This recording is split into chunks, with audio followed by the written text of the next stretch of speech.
They didn't ask for permits. They didn't read my deed. They didn't even talk to me. The HOA called 911 because I was working near the lake behind my own property. Within minutes, police were standing between me and land I legally owned, while HOA board members watched like they'd finally won. But what they didn't know was that one forgotten title document buried in county records would quietly expose a legal secret they'd relied on for years. And once that secret came to light, their rules stopped working, their power vanished, and their precious lake access disappeared almost overnight. Stay with me, because this isn't about a lake. It's about how HOA control collapsed the moment justice caught up. I still remember that morning clearly. Not because it was dramatic, but because it felt normal. The kind of normal day that doesn't warn you it's about to change everything. I woke up early, earlier than usual. The sun was just coming up over the trees, and the lake behind my house looked calm. No wind. No ripples. Just quiet water and birds moving along the edge. That lake had been part of my life since the day I bought the house. When I first moved in, everyone talked about it. The lake is the heart of the neighborhood, they said. People love walking there.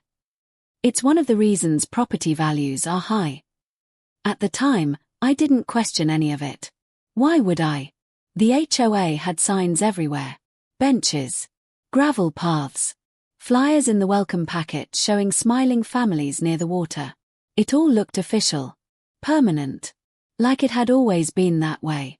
But what most people don't do, what I did do later, is read every single page of their paperwork. Not because I was suspicious. Because I'm careful. I work with my hands. I fix things. I plan things. And when you plan, you read. When I bought the house, the deed showed something interesting.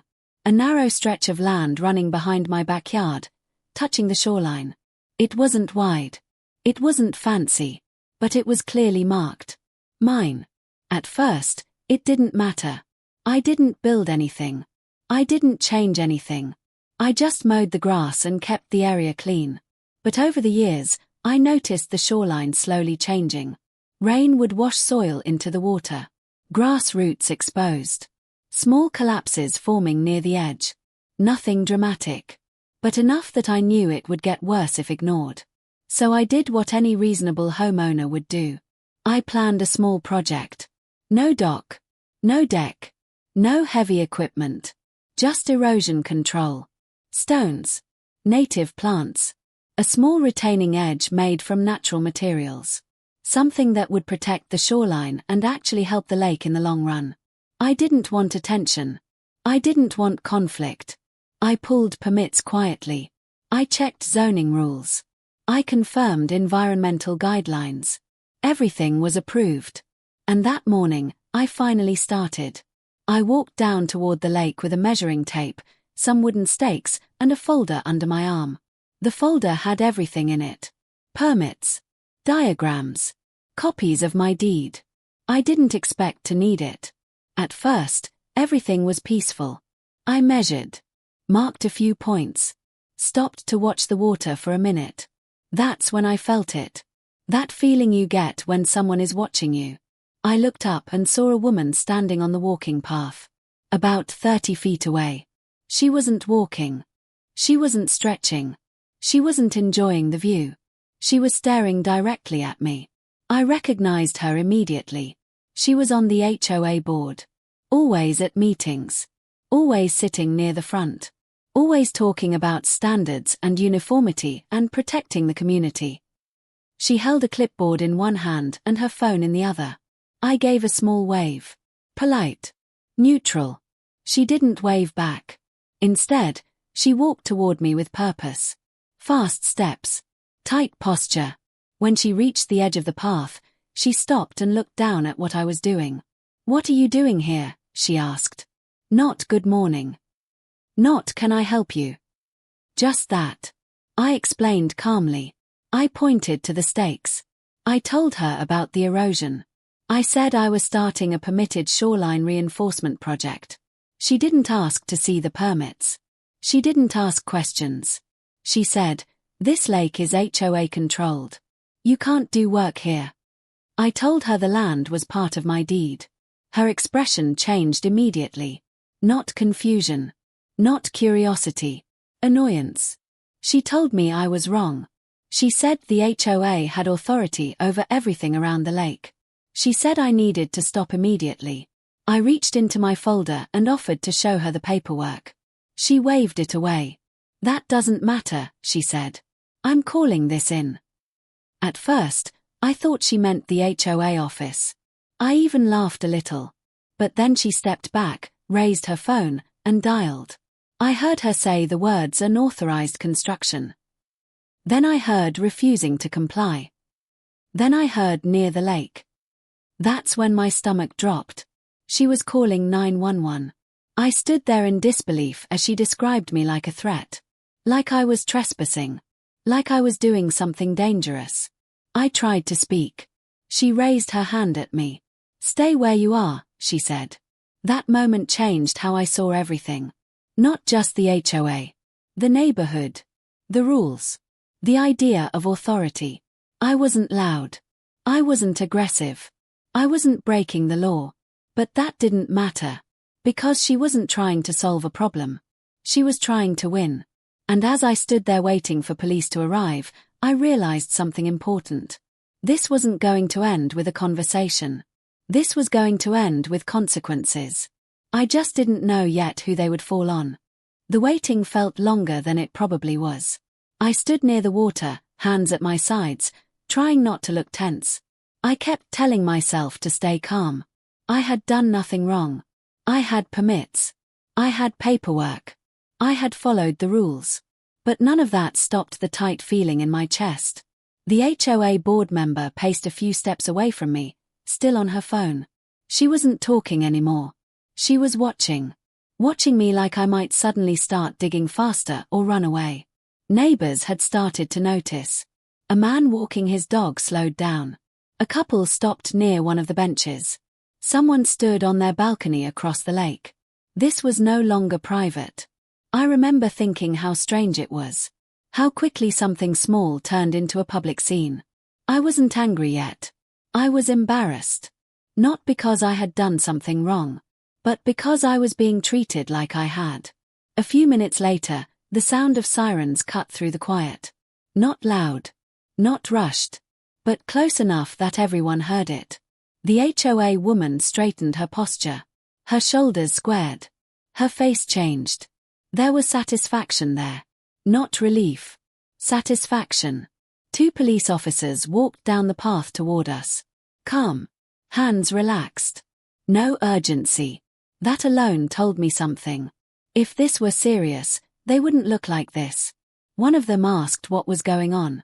Before I could speak, the HOA board member jumped in. She spoke quickly, confidently, like she had rehearsed this version of the story many times in her head. She said I was doing unauthorized construction. She said the lake was community property. She said I had been told to stop and refused.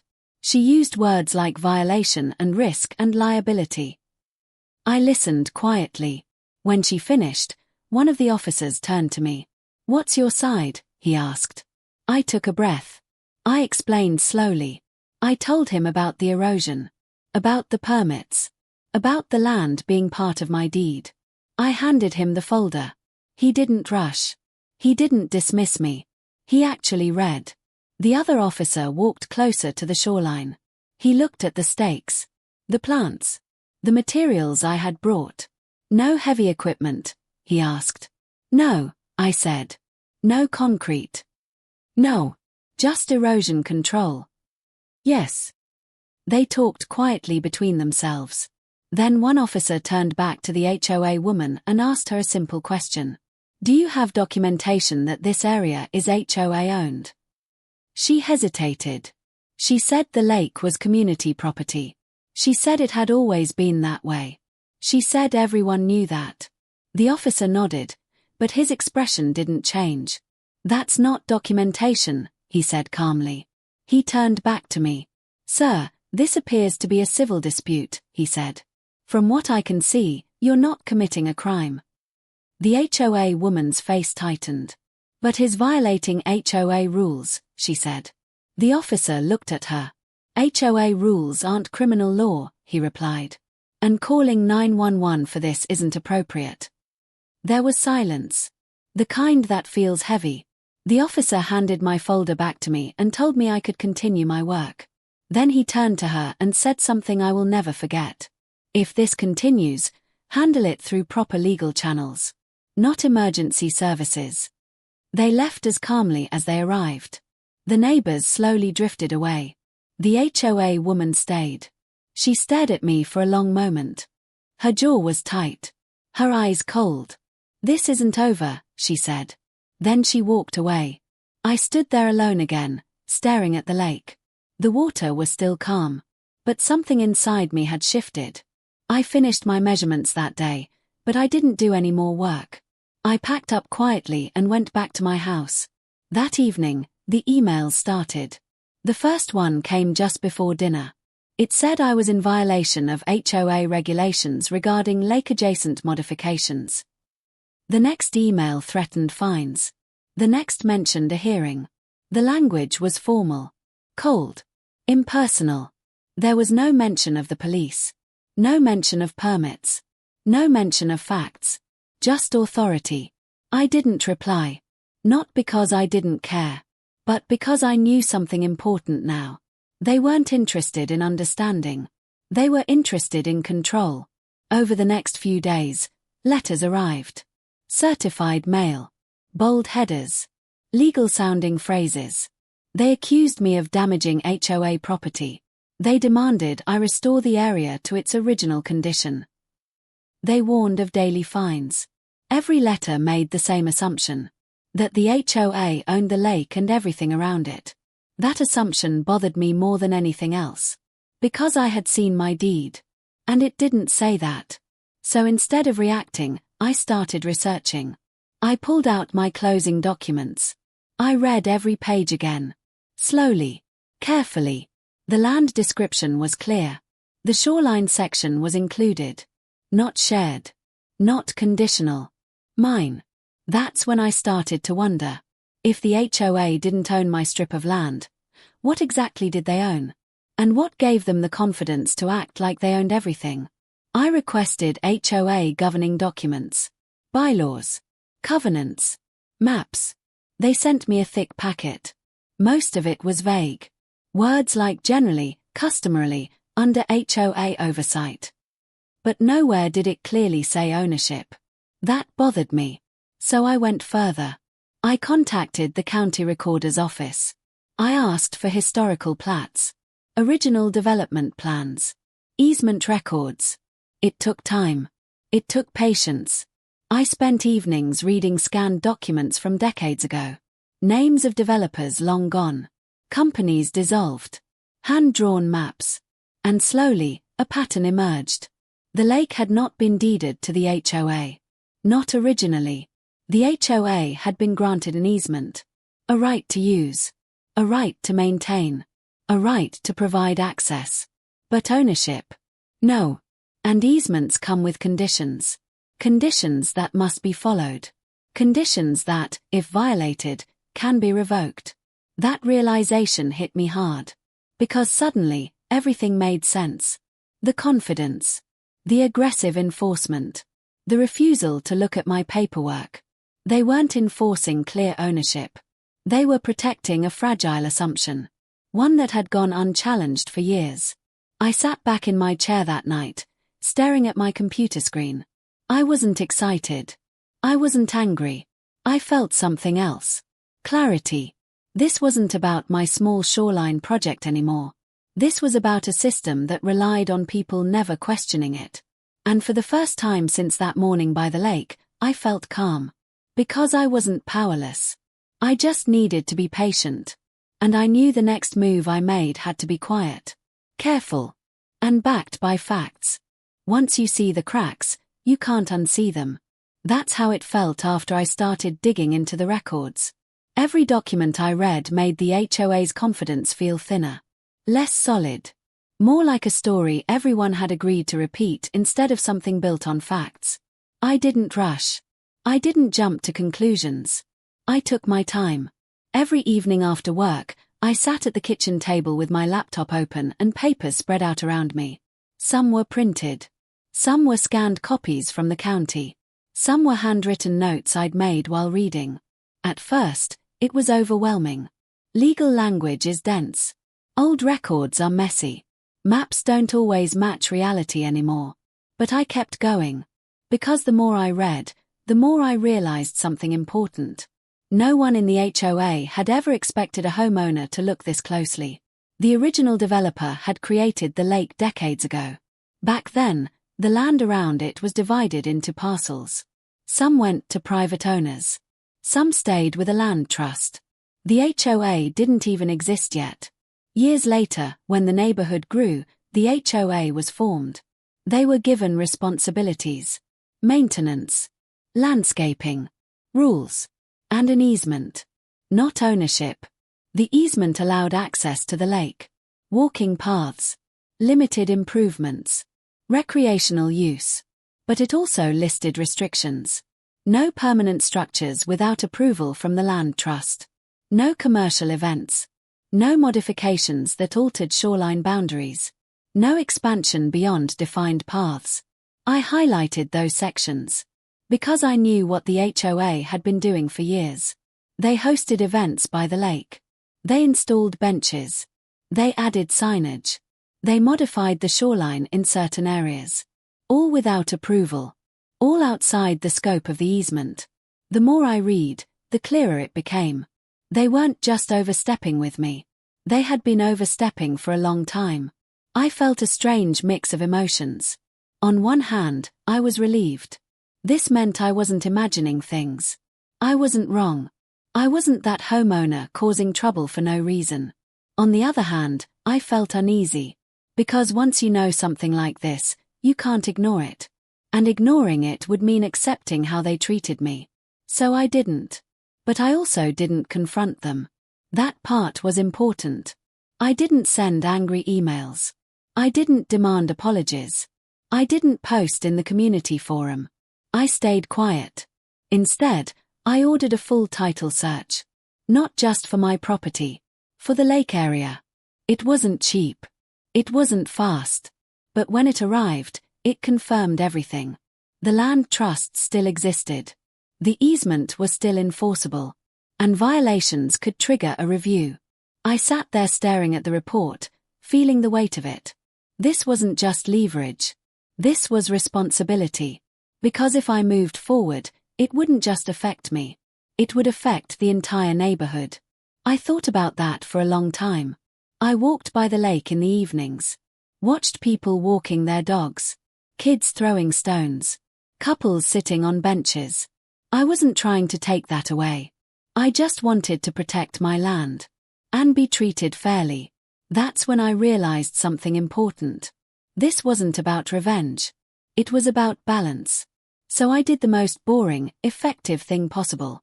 I hired an attorney. Not a flashy one. Not an aggressive one. A calm, experienced real estate attorney who specialized in land use and easements. I brought him everything. The permits. The HOA letters. The police report number. The title search. The old maps. He didn't react emotionally. He read quietly. He nodded. Then he said something that stuck with me. They assumed no one would ever challenge this. That was it. Not you'll win. Not this is outrageous. Just that. We discussed options. I could fight the HOA directly. I could demand they stop harassing me. I could threaten legal action. But my attorney recommended something else. A quiet approach. 2 letters. One to the HOA, outlining the facts. One to the land trust, requesting a formal easement compliance review. No accusations. No drama. Just documentation. I agreed. Those letters went out the next week. Then we waited. The HOA didn't respond at first. No emails. No letters. No fines. It was strange. Because they had been so aggressive before. Then, about 2 weeks later, things started to change. I noticed maintenance crews removing benches near the lake. Signs disappeared. The walking path was partially blocked with tape. Residents were confused. I started getting questions. What's going on with the lake? Do you know why the benches are gone? The HOA says it's temporary. I said very little. Not because I was hiding. Because it wasn't my story to tell yet. A few days later, I received an email from the HOA. Short, careful, neutral. They said they were reviewing documentation related to lake access. They asked me to pause all work near the lake until further notice. I forwarded it to my attorney. He replied with one sentence. They're scared. That didn't make me happy. It made me cautious. Because fear makes people unpredictable. But I stayed patient. Then the Land Trust responded. They acknowledged the request. They confirmed they were initiating a compliance review. And they instructed the HOA to suspend certain uses of the easement during the review. That was the moment everything shifted. Not publicly. Quietly. The HOA didn't announce it. They didn't explain it. They just started pulling back. And the more they pulled back, the more obvious it became how much control they had been exercising without real authority. I went back to the lake one evening and stood where I had been that first morning. The water looked the same. The birds sounded the same. But the power dynamics had changed completely. I wasn't being watched anymore. No clipboards. No phones. No warnings. Just space. And I knew something else then. This was no longer just about defending myself. The truth had surfaced. And once truth enters a system built on assumptions, nothing stays the same. Silence can be louder than confrontation. That was the first lesson I learned once the letters went out. For weeks, the HOA had filled my inbox. Warnings. Deadlines. Legal language meant to intimidate. Then, suddenly, nothing. No fines. No threats. No follow-ups. At first, I kept checking my email out of habit. I even checked the mailbox more than usual, half expecting another certified letter. But nothing came. That kind of silence doesn't feel peaceful right away. It feels tense. Like waiting for something heavy to drop. I kept going about my routine. Work during the day. Quiet evenings at home. Walks near the lake, careful not to do anything that could be twisted into another accusation. And slowly, I started noticing changes. Small ones at first. One afternoon, I saw a maintenance crew removing one of the large signs near the walking path. The one that said Exclusive Community Lake Access. They didn't replace it. Another day, a bench was gone. Then another. At first, I thought it was routine maintenance. But the pattern kept growing. The HOA didn't say anything publicly. No announcement. No explanation. Residents started whispering. People would stop me while I was walking my dog or getting mail. Do you know what's going on with the lake? Why did they take down the signs? Someone said the HOA is in trouble. I answered carefully. I don't know all the details, I said. I think they're reviewing some things. That was true. And it was enough. A week later, the walking path was partially blocked. Bright tape stretched across one section, with a small printed notice attached. Temporary closure due to review. No dates. No timeline. Just that. That's when frustration started to spread. People rely on routines. The lake path was part of daily life. Morning walks. Evening strolls. Weekend gatherings.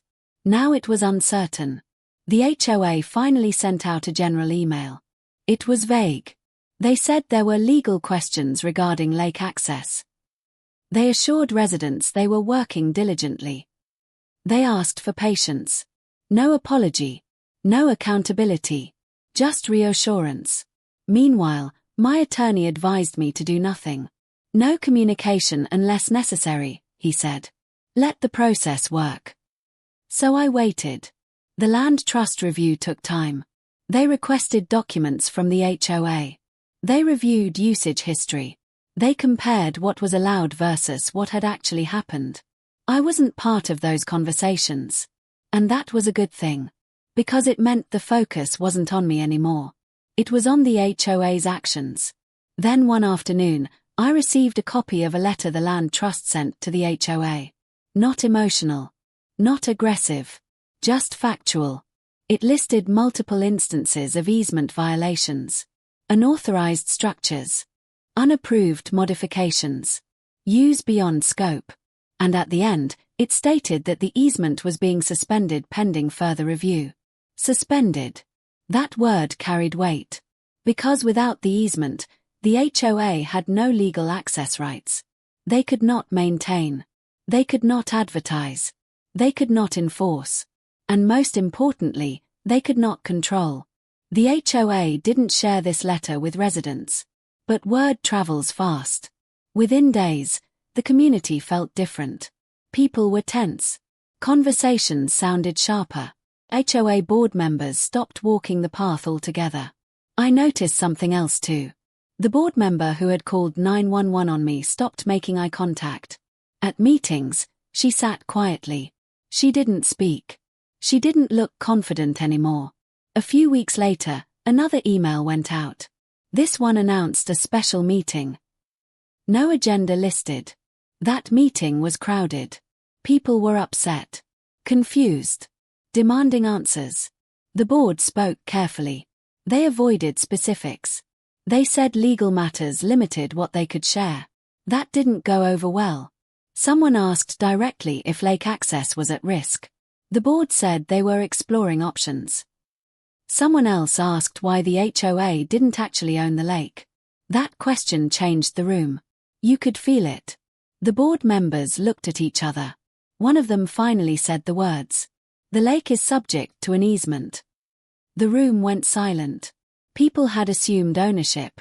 Marketing materials implied ownership. Years of behavior suggested ownership. But hearing the truth out loud felt different. And once that truth was spoken, it couldn't be taken back. After that meeting, things moved quickly. A few board members resigned. No explanations given. Just short emails thanking residents for their time. The HOA hired new legal counsel. They stopped contacting me completely. No more requests. No more warnings. I received a final email asking me to coordinate future lake-adjacent activity through council. My attorney smiled when he read it. "That's them stepping back," he said. I asked him if I should continue my project. He told me to wait until the review concluded. So I waited.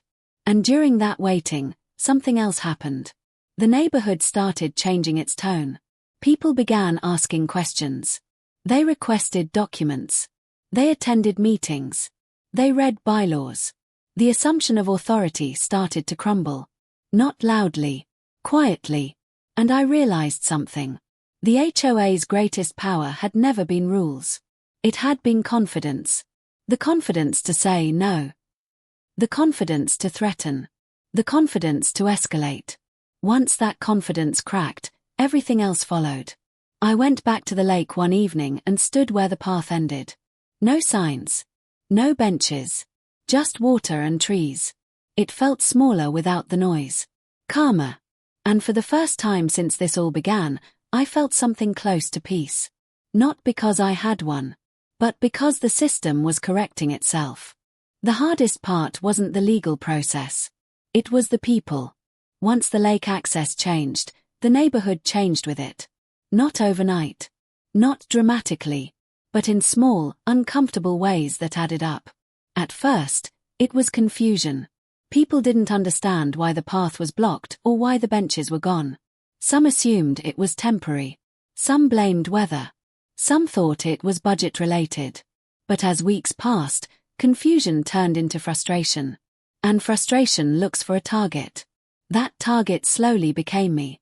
It started subtly. A neighbor I had waved to for years stopped waving back. Someone I used to chat with during walks avoided eye contact. Conversations stopped when I approached. I noticed it, but I didn't react. I understood something important. People don't like uncertainty. They like simple explanations. And the HOA wasn't giving them one. So they filled in the gaps themselves. One afternoon, someone knocked on my door. It was a couple who lived a few houses down. They were polite, but tense. They asked if we could talk. We stood on the porch. They asked directly if my project had caused the lake issues. I didn't get defensive. I told them the truth. I explained that I had permits, that the land was part of my deed, that the HOA didn't own the lake but had an easement, and that the review was about long-term misuse, not my shoreline work. They listened quietly. They didn't apologize. They didn't argue. They just nodded. Later that week, someone else stopped me near the mailbox. This time, the tone was sharper. They said I should have just let it go. They said the lake was for everyone. They said I was being selfish. That one hurt. Not because it was true, but because it ignored reality. I wanted the lake protected. I wanted fairness. I wanted to be left alone. But I didn't argue. I just said, I didn't take anything from anyone. And I walked away. The HOA finally released a longer statement. It admitted that lake access was under review. It blamed historical documentation issues. It promised transparency going forward. It still didn't say the word mistake. That silence spoke volumes. The Land Trust review continued behind the scenes. They requested usage logs, event records, maintenance invoices, things the HOA struggled to provide. Because for years, they had operated on habit, not permission. I received updates through my attorney. The violations were clear. The review was not going well for the HOA. At the same time, something interesting happened. Residents started asking the HOA harder questions. Why were dues used for lake improvements the HOA didn't own? Why weren't easement conditions disclosed earlier? Why was emergency service used against a homeowner? Those questions were uncomfortable. The board deflected. They delayed. They said they were seeking guidance. But trust had been shaken. And once trust cracks, it doesn't heal easily. One evening, I attended an HOA meeting for the first time in months. I sat quietly. I didn't speak. But I listened. People were angry. Not at me. At the board. They felt misled. They felt embarrassed. They felt powerless. I realized something then. This wasn't about sides anymore. It was about accountability. A few days later, I got a call from my attorney. The Land Trust is issuing a formal notice, he said. That notice restricted HOA lake access indefinitely unless conditions were renegotiated and violations addressed. Indefinitely. Not temporarily. Not pending. That meant everything the HOA had built its identity around was gone. The walking path. The branding. The promise. I expected to feel triumphant. I didn't. I felt tired. Because winning like this doesn't feel like winning. It feels like watching something collapse slowly. The HOA board held another meeting. This one ended with more resignations. People volunteered for new positions. People demanded audits. People wanted change. Meanwhile, I was finally allowed to resume my project. With conditions. Minimal disruption. Environmental compliance. Notification to the Land Trust. I agreed to all of it. The work resumed quietly. No interruptions. No letters. No accusations. Just progress. I spent mornings placing stones, planting grasses, shaping the shoreline carefully. People walked by and watched. Some nodded. Some avoided looking. No one called 911. That silence meant more than anything. I wasn't the enemy anymore. I was just a homeowner again. One evening, as the sun set over the lake, a neighbor I hadn't spoken to in months stopped near me. He said, I didn't realize how much they overstepped. I nodded. That's how it usually is, I said. He stood there for a moment, then said, I'm sorry. That mattered. Because it meant the story was shifting. From blame to understanding. And that shift was slow, but real.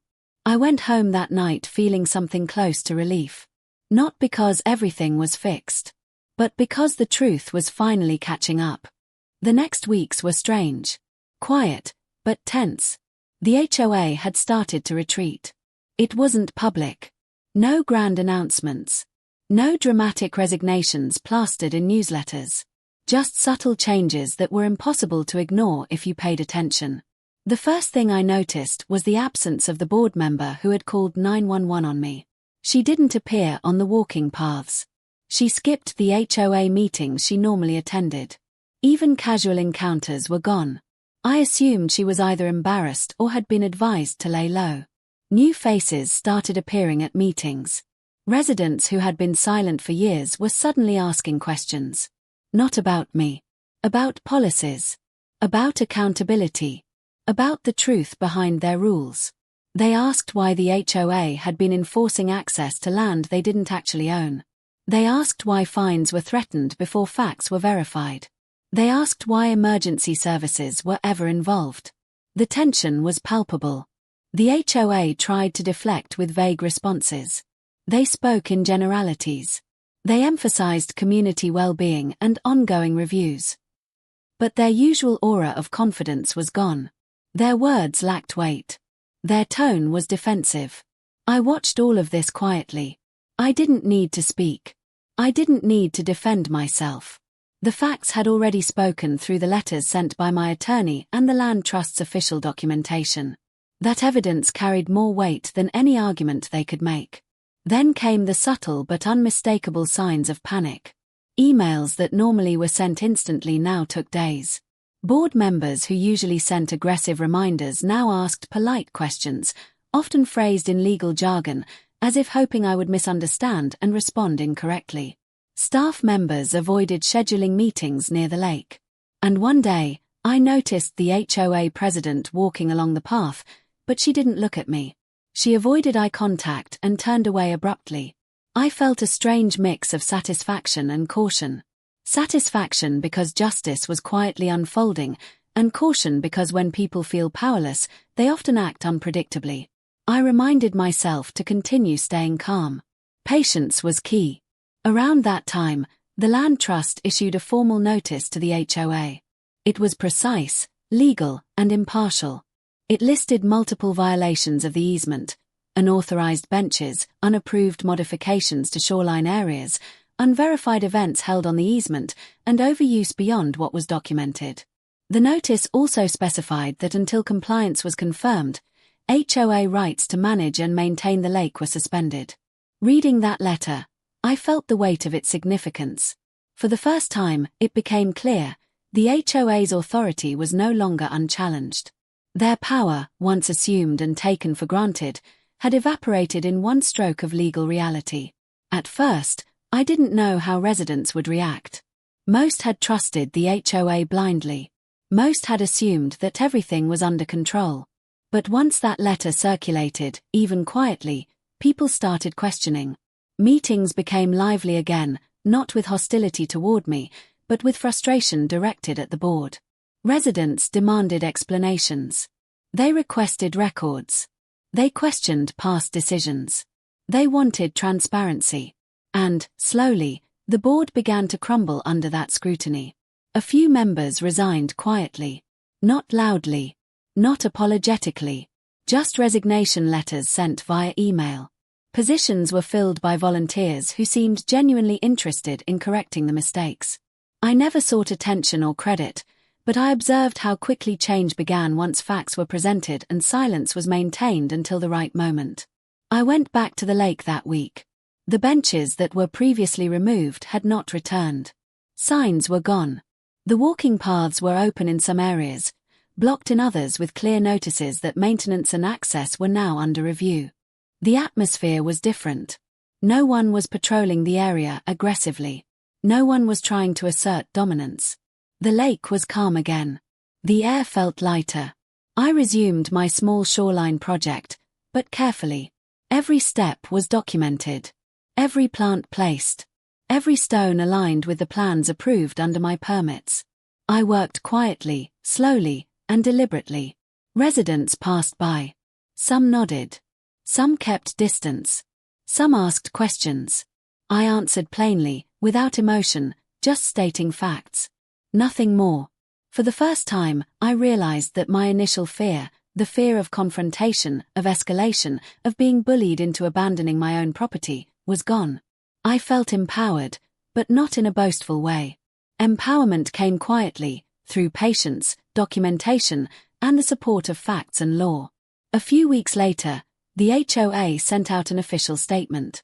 It was carefully worded, neutral in tone, and lacking the prior aggressive language. They acknowledged that a review was underway and that residents would be informed once it was complete. No apologies. No excuses. Just acknowledgement. I knew this was strategic. They were trying to regain some credibility without admitting fault. But it didn't matter. Their credibility had already been shaken. Residents now understood that the lake wasn't fully under HOA control.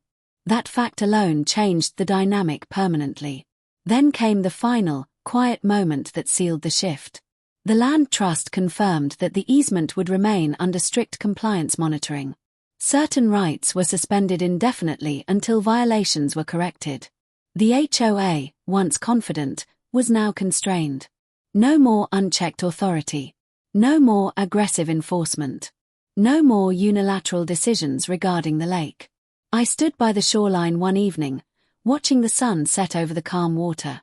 A light breeze rippled across the surface. Birds called in the distance. And I realized something important. The fight wasn't about winning against the HOA personally. It was about restoring balance and fairness. About ensuring that authority couldn't be abused, intentionally or through ignorance, without consequences. For the first time in months, I felt completely at peace. The lake looked like it always had, but this time, the calm was different.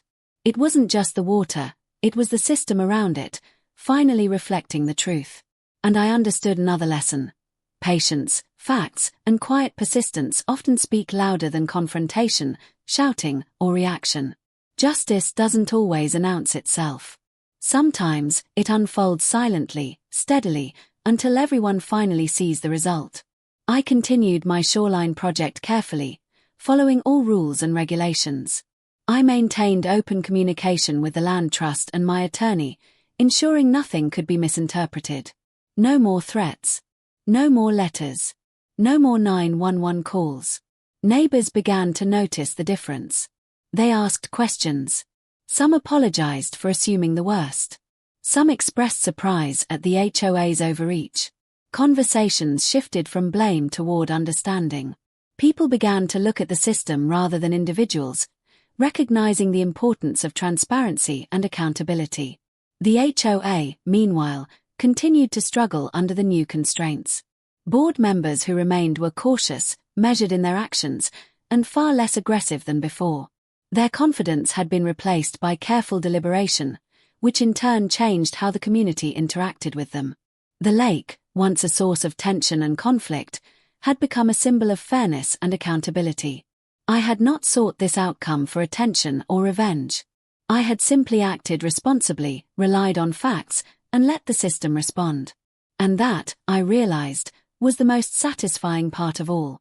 Justice had arrived, not with noise or anger, but with calm, undeniable clarity.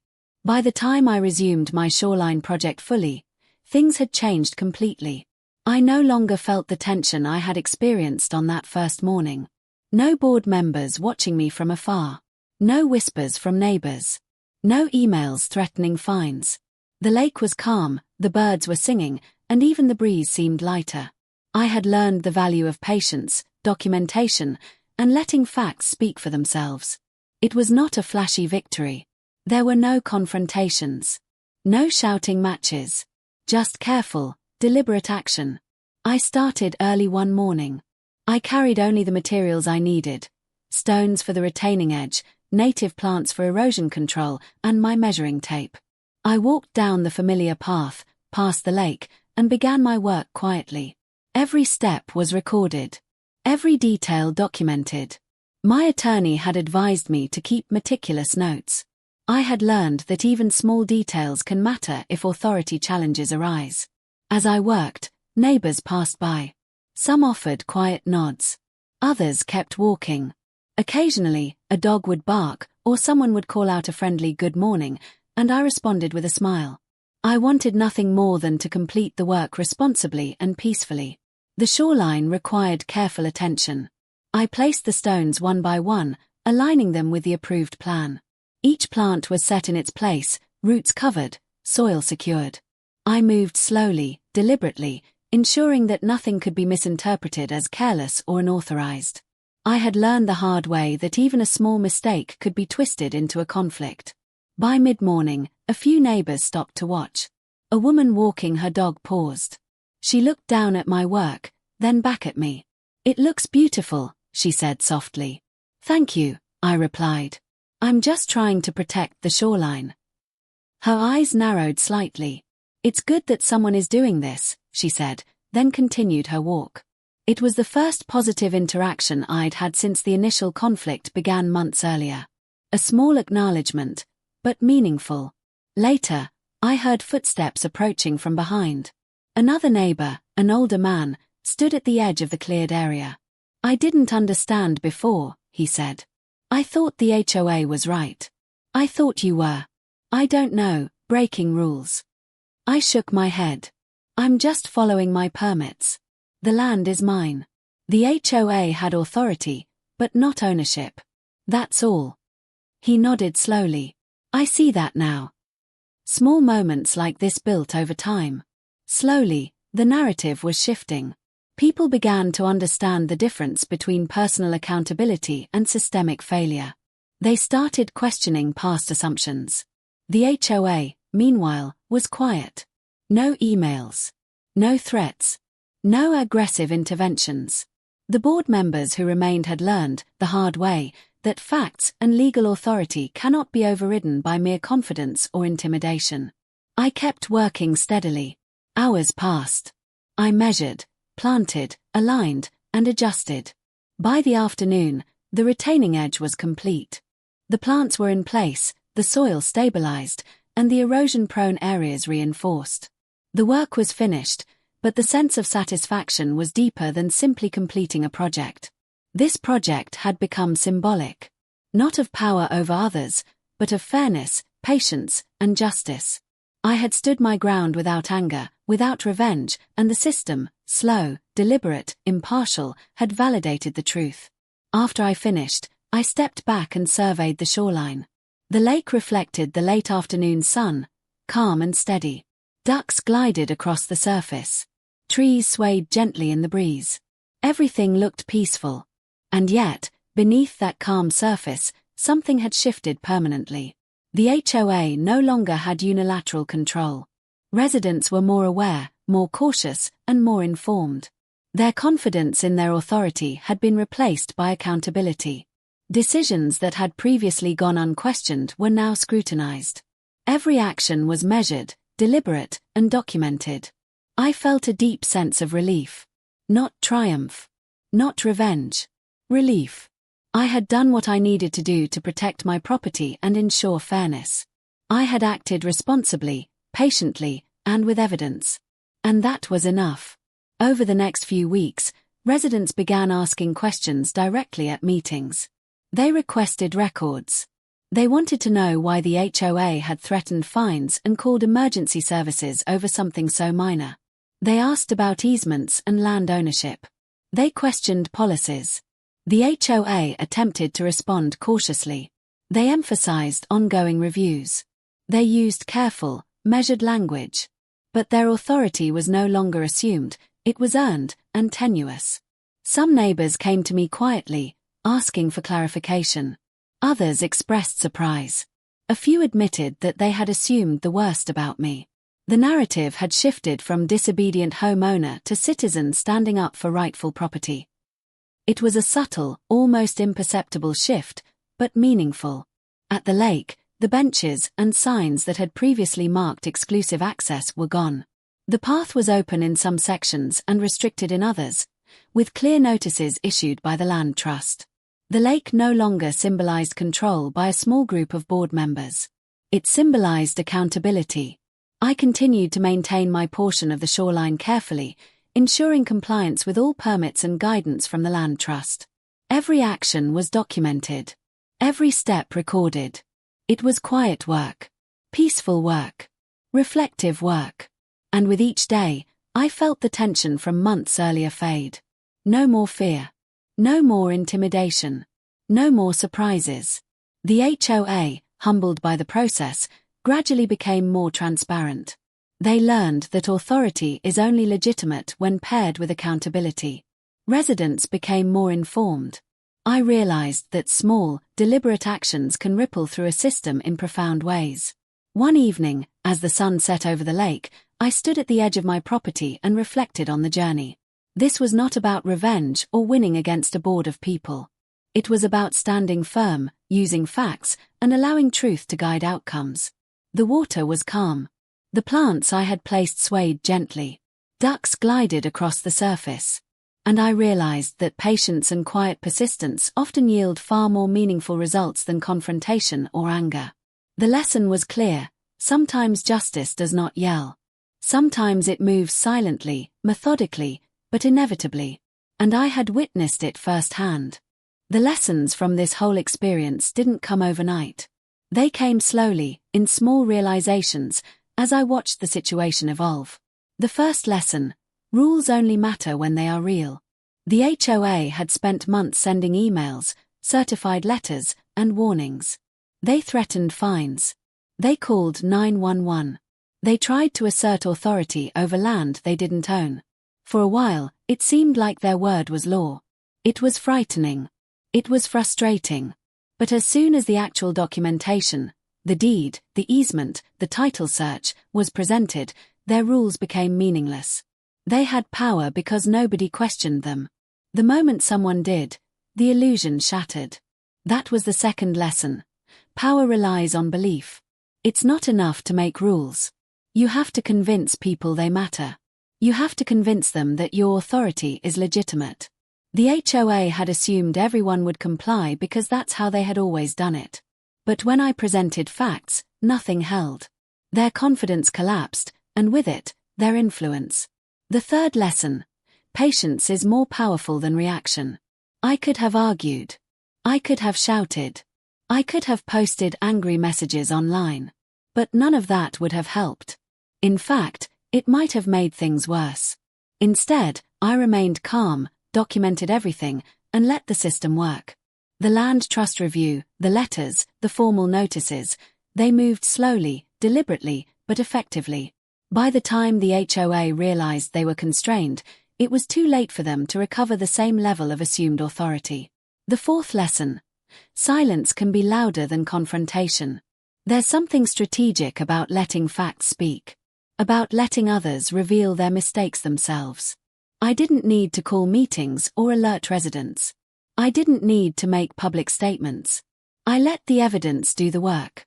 And the result was far more impactful than any heated argument could have been. I started noticing small changes in the neighborhood's atmosphere. People were more cautious in how they interacted with the HOA. They asked more questions. They read the governing documents. They understood the difference between assumption and authority. They began to respect clarity and accountability over confidence and intimidation. Neighbors who had once whispered judgments about me now approached quietly to ask about the permits and easement.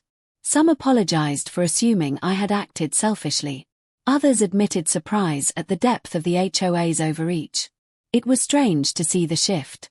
What had started as personal conflict had evolved into a broader awareness about responsibility and fairness in our community. Even the board members who remained had changed. Their usual arrogance had been replaced with caution. Every action was calculated. Every communication carefully reviewed. Their authority was no longer automatic.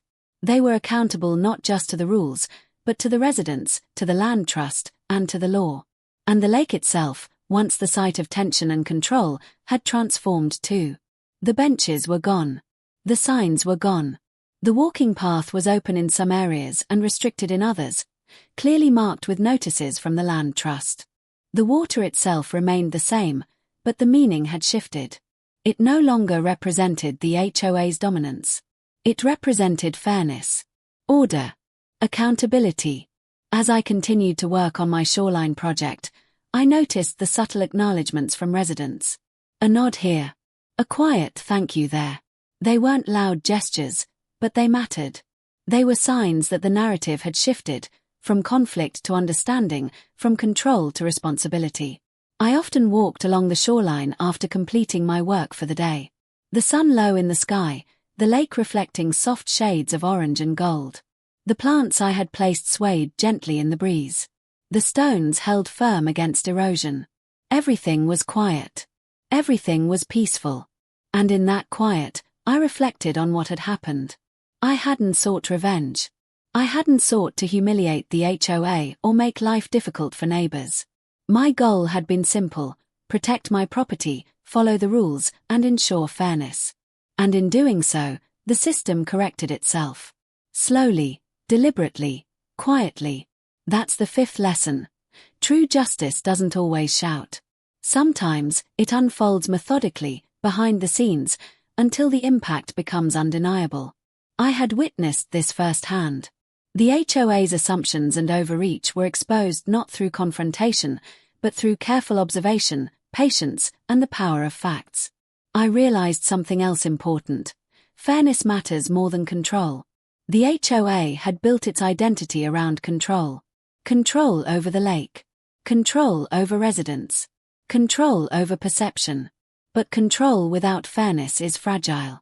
It can collapse when challenged by clarity, documentation, and patience. I had learned that in the most personal way possible. And finally, I realized that accountability is contagious. Once the HOA's overreach was revealed, residents started questioning other assumptions. Other rules that had been blindly accepted. Other policies that had gone unquestioned for years. They began to understand the importance of transparency, documentation, and participation. And slowly, the culture of the neighborhood began to shift. It wasn't perfect. It wasn't instantaneous. But it was real.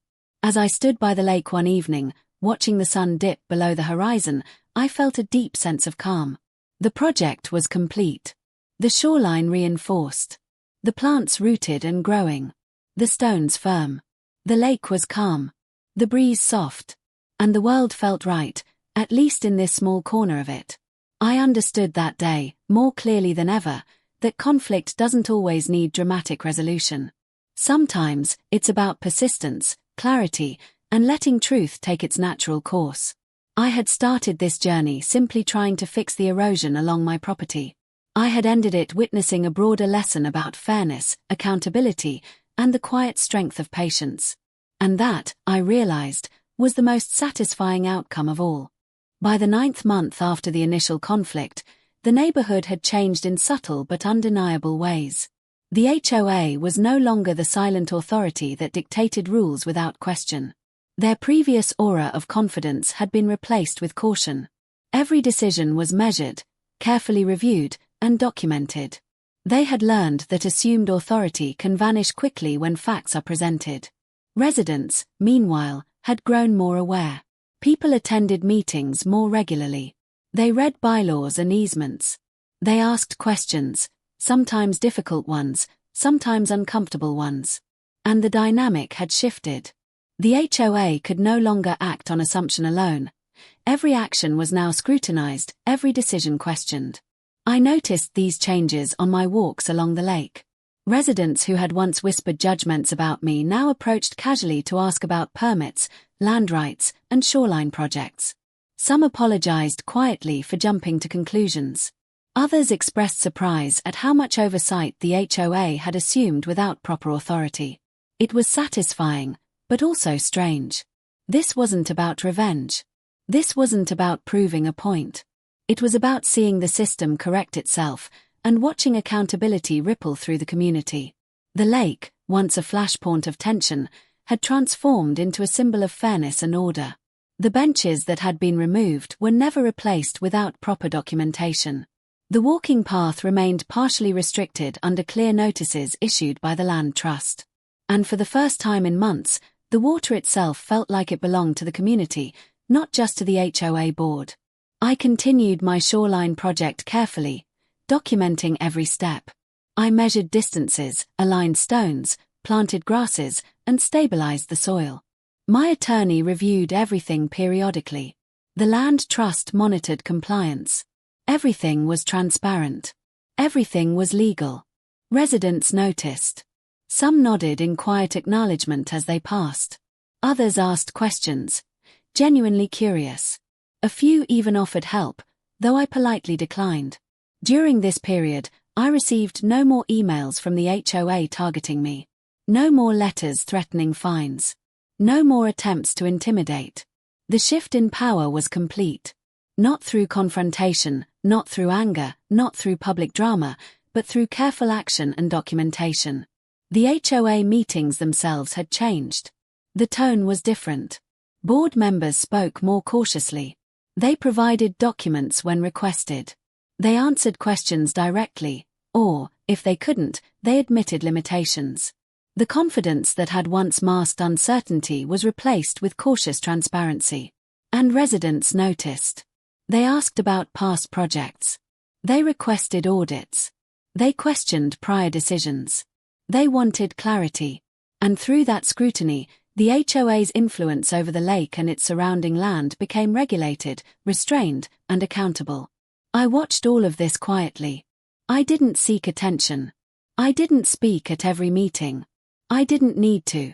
The combination of facts, documentation, and legal review had done what confrontation never could. Then came the moment that made everything feel truly settled. The Land Trust issued a final compliance report. It confirmed my project was in full alignment with regulations. It stated that HOA control over lake-adjacent modifications was limited to what was explicitly permitted under the easement. Any unauthorized changes by the HOA in the past were noted and corrected where necessary. Reading that report, I felt a deep sense of relief. Not triumph, not victory, not revenge. Relief. Relief that truth had been recognized. Relief that fairness had prevailed. Relief that the system had worked. I walked along the finished shoreline that afternoon. The stones were stable. The plants rooted firmly. The erosion-prone areas reinforced. Ducks glided across the water. The sunlight reflected gently on the calm lake surface. Everything was exactly as it should be. A few neighbors passed by. They offered quiet smiles, a nod of acknowledgement. No applause. No dramatic gestures. Just understanding. Just recognition. And that, I realized, was the most meaningful part of all. The HOA, once aggressive and unyielding, had been humbled by facts and accountability. Residents, once passive and trusting, had become informed and engaged. The lake, once a site of conflict, had become a symbol of fairness and shared responsibility. I had not sought attention. I had not sought revenge. I had acted responsibly, documented carefully, and let the system work. And in doing so, the narrative had shifted, not just for me, but for the entire community. One evening, I sat on the edge of the lake, reflecting on the past months. The sun set slowly over the water. The breeze was soft. The birds called across the trees. Everything felt calm. Everything felt right. And I realized the final lesson. Lasting change doesn't come from force. It comes from patience, clarity, and letting truth prevail. That quiet understanding, that subtle correction of power, was far more satisfying than any dramatic confrontation could ever have been. I had started this journey trying to protect a small portion of my property. I ended it witnessing a broader transformation. Fairness restored, accountability established, and a neighborhood reminded that authority is legitimate only when it is exercised responsibly. I closed my eyes and took a deep breath. The tension of the past months melted away. The lake, the shoreline, the community, they were all in balance again. And I knew this balance would endure, not because of fear or threats, but because facts, patience, and accountability had created a foundation stronger than arrogance or assumed power ever could. The final chapter of this journey wasn't marked by drama. It wasn't marked by confrontation or victory speeches. It was quiet, calm, and steady, the way real resolution often is. By now, the HOA had accepted the limitations imposed by the Land Trust. Their authority over the lake was clearly defined and constrained. Any past overreach had been documented, corrected, and, importantly, acknowledged in their internal records. Residents were more informed, more involved, and more cautious about blindly accepting rules without clarity. I had resumed my shoreline project fully, following every permit, documenting every step, and maintaining open communication with my attorney and the Land Trust. The erosion-prone areas were reinforced with carefully placed stones. Native grasses and plants had taken root. The small trees along the shoreline were now secure. Even after storms, nothing shifted. My work held firm. The sense of satisfaction was quiet but profound. Not because I had won against the HOA. Not because I had humiliated anyone. But because the system, slow and methodical, had corrected itself. Accountability had been restored. Fairness had been recognized. One afternoon, as I worked near the lake, a few neighbors approached. "Your work looks amazing," one said. "Thank you," I replied. "I didn't realize how much the HOA had overstepped," another said. I nodded. It happens more than people realize. Rules can be misinterpreted, and authority can be assumed. That's why clarity and documentation matter. They listened quietly. No drama. No confrontation. Just understanding. The lake itself seemed to respond. Without aggressive enforcement from the HOA, without the tension that had hung over the shoreline for months, the atmosphere changed. Children played on the paths. Families picnicked nearby. Ducks swam freely. The water reflected the sky, calm and steady, as if acknowledging that the chaos of the past months had passed. Meetings with the HOA became procedural, transparent, and far less tense. Questions were asked. Records were reviewed. Decisions were made with clear documentation. The board members who remained were careful, deliberate, and accountable. They had learned the hard way that assumed power is fragile, and that facts cannot be overridden by confidence alone. I realized something important as I observed all of this. Justice doesn't always arrive in loud, dramatic moments. Sometimes, it unfolds slowly, methodically, quietly. Facts, patience, and clarity can have more impact than anger, confrontation, or emotion. The HOA had been aggressive and overconfident. I had responded calmly, systematically, and with evidence. And over time, that was more powerful than any immediate reaction could have been. Residents, too, had changed. They had become more informed, more engaged, and more cautious about assumptions. They began reading documents, asking questions, and participating in decisions. The culture of the neighborhood had shifted. Confidence without accountability was no longer acceptable. Transparency and fairness became the standard. I continued to maintain my shoreline project carefully. Every stone, every plant, every adjustment was documented. The Land Trust monitored compliance, and I coordinated with them as needed. This wasn't about proving authority or asserting power. It was about ensuring that the shoreline was stable, safe, and legally compliant. Even small gestures from neighbors reflected the change. Quiet nods of acknowledgement. Soft words of thanks. Questions about the process and the rules. These moments, subtle as they were, carried more meaning than any confrontation could have. The lake, once a battleground, had become a symbol of fairness, patience, and accountability. The benches and signs that had marked exclusive access were gone. The walking paths were clearly defined, maintained within legal limits, and used responsibly by residents. The water reflected not just the sky but the calm resolution of months of tension and careful navigation of authority. One evening, I stood at the shoreline and looked out over the water. The sun was setting, casting soft orange and gold reflections across the lake. Ducks glided gently along the surface. Trees swayed in the breeze. The world felt calm, right, balanced. And in that moment, I understood the full scope of what had happened. This wasn't about me versus the HOA. It was about a system that had assumed unchecked authority. It was about accountability finally being recognized. It was about residents learning the importance of clarity, documentation, and participation.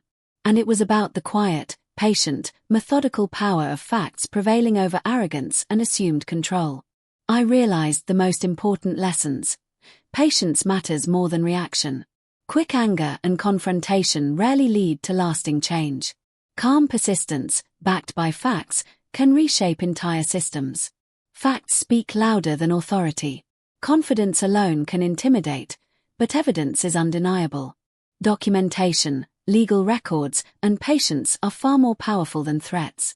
Silence can be strategic. Letting the system work quietly, without shouting or escalating, can yield outcomes far more meaningful than any heated argument. Fairness is stronger than control.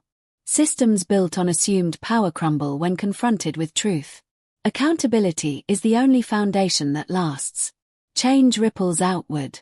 One responsible, informed action can influence an entire community, shifting culture, expectations, and standards. I had started this journey to protect a small portion of my property along the lake.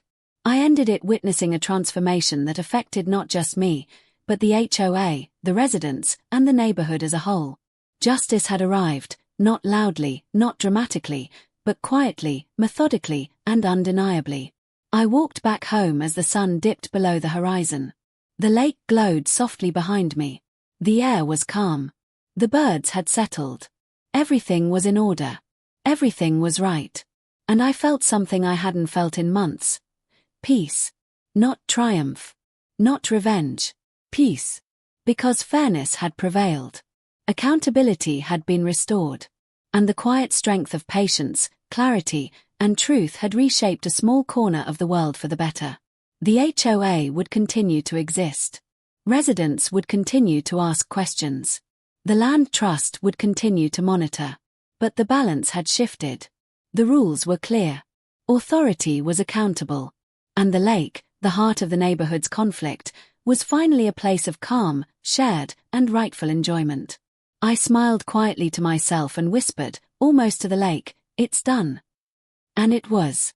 The struggle, the tension, the conflict, it had all resolved, not through confrontation, but through the quiet, persistent, undeniable power of truth and patience.